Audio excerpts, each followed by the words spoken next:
Jalan janji tau. Ha? Jangan tinggalkan saya. Tak ada.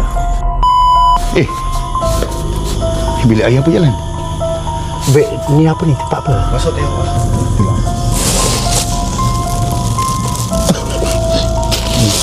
Jangan.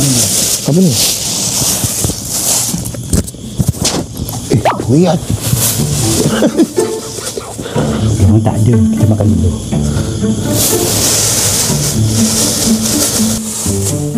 Hey! Jalan! Abang. Ha? Abang. Abang, relax. Ni diorang yang ke atas kan. Bunyi apa dia, Lan? Gendang.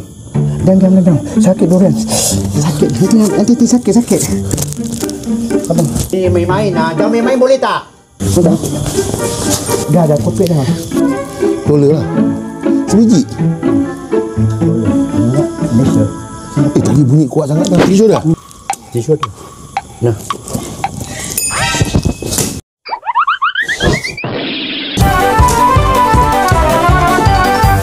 Abang relax.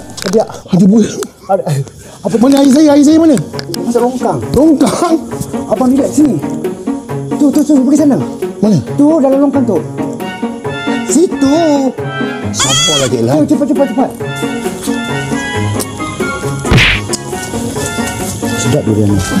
Mahal bang. Aduh. Tok tisu. Tak je betul. Tok tisu betul. Tak selera saya nak makan jalan. Tok tisu. Token! Apa? Token! Boleh. Ni baru beli tadi dekat kedai. Takkan nak buat mulut. Boleh. Saya dah tahu lah. Oh tak nampak, tak tahu. Terus tu kain baru, RM2.5. Takkan dah lah. Ya. Boleh baru, kain baru, tak ada orang pakai. Sumpah demi Allah. Ini token aja, Lan. Boleh, alah. Token pun apa, kain kan. Kenapa tak buat tisu? Terlupa. Ni ekstra tadi.